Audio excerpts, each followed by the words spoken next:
It's 3 a.m. You can't sleep. Your mind is racing with everything you haven't done, everything you should be doing, all the ways you're falling behind. Now here's the question that changes everything. What if I told you that this 3 a.m. anxiety is actually your brain's way of showing you exactly what you need to fix in your life? Stay with me, because in the next 8 minutes, I'm going to show you how I used my worst moments to build my best life, and how you can do the same starting today. Let me paint a picture. 2 years ago, I was the king of I'll start tomorrow. Tomorrow, I'll go to the gym. Tomorrow, I'll work on that project. Tomorrow, I'll finally make that change. But here's what nobody tells you about tomorrow. It never actually comes. It's always today, and today you're always choosing right now. And I know what you're thinking, another self-improvement video telling me to wake up at 5 a.m. and take cold showers.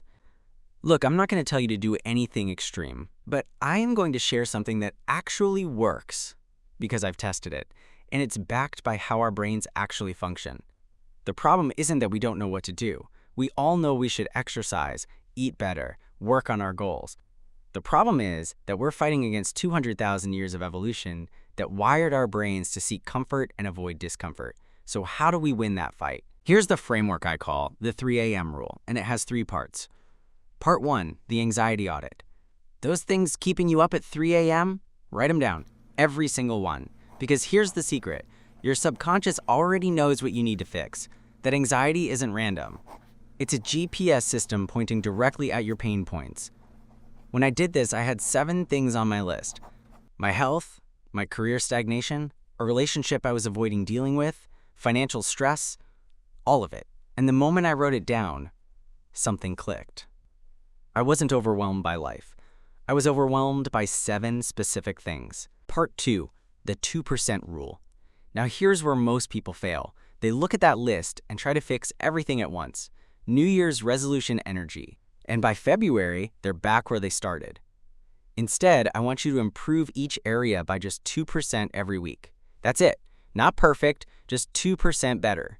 Can't run a mile? Walk for 2% longer than last week. Terrible at saving money? Save 2% more than last month. Why does this work? Because your brain doesn't resist 2%.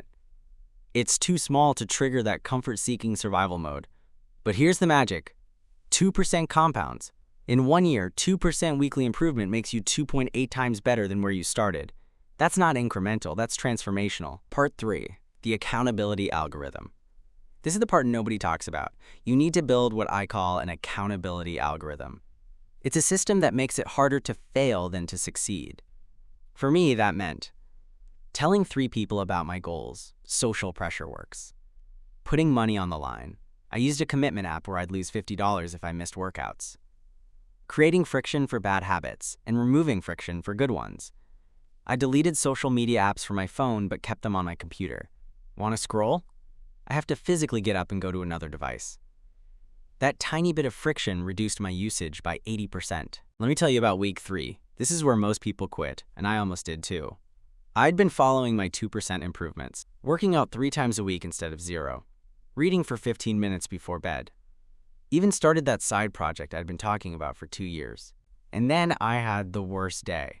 Work exploded, personal stuff hit the fan, and at 9 p.m. I was sitting on my couch thinking, what's the point? And here's what I want you to understand. That moment, that's not failure, that's the test. Because personal improvement isn't about perfection. It's about what you do on the days when you don't feel like doing anything. So I didn't do my full workout, but I did 10 push-ups. I didn't write for an hour on my project, but I wrote 1 sentence. I didn't read for 15 minutes, but I read 1 page. 10 push-ups, 1 sentence, 1 page. Still 2% better than doing nothing. And you know what happened? The next day was easier, and the day after that. Because I'd proven to myself that even on my worst day, I could still show up. That's the real transformation. Not becoming someone who never struggles, but becoming someone who shows up anyway. 6 months later, I'd lost 30 pounds, launched that side project, which now makes me extra income, and I genuinely couldn't remember the last time I'd laid awake at 3 a.m. spiraling about my life.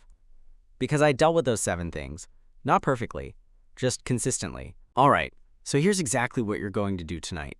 Not tomorrow, tonight. Step 1, set a timer for 10 minutes. Write down everything that stresses you out, everything you've been avoiding, everything that makes you feel like you're not where you should be. Get it all out. Step 2, look at that list and ask yourself, what would 2% better look like in each area? Not perfect, not completely fixed, just 2% better than today. Be specific, write down the actual action. Step 3, pick one thing from that list, just one, and decide what your 2% improvement is this week. Then build your accountability algorithm around it. Who will you tell? What's your friction point? What makes it easier to do than not to do? And here's the thing I need you to hear. You're not going to feel motivated every day. Motivation is garbage. Motivation is what gets you started, but systems are what keep you going. The 3 a.m. rule isn't about finding motivation. It's about building a system that works even when you don't feel like it. You're not broken. You're not behind. You're not too late. You're just fighting evolution with willpower, and that's a losing battle. So stop fighting harder. Start fighting smarter. Look, I can't promise this will be easy. Personal improvement never is. But I can promise you this. 1 year from now, you'll be somewhere different. The only question is, will you be 2.8 times better? Or will you be exactly where you are right now, still telling yourself you'll start tomorrow? The 3 a.m. anxiety? That's not your enemy, that's your wake-up call. It's your brain begging you to take action. So take it, not tomorrow, tonight. If this video helped you, hit that like button and subscribe, because we're building a community of people who are done waiting for the perfect moment and ready to create it instead. Drop a comment telling me the one thing you're going to improve by 2% this week. I read every single one, and I'll be in there cheering you on. Remember, you don't need to be perfect. You just need to be 2% better. And if you can do that week after week, month after month, you won't recognize your life a year from now. Now go write that list. Your 3 a.m. self is counting on you.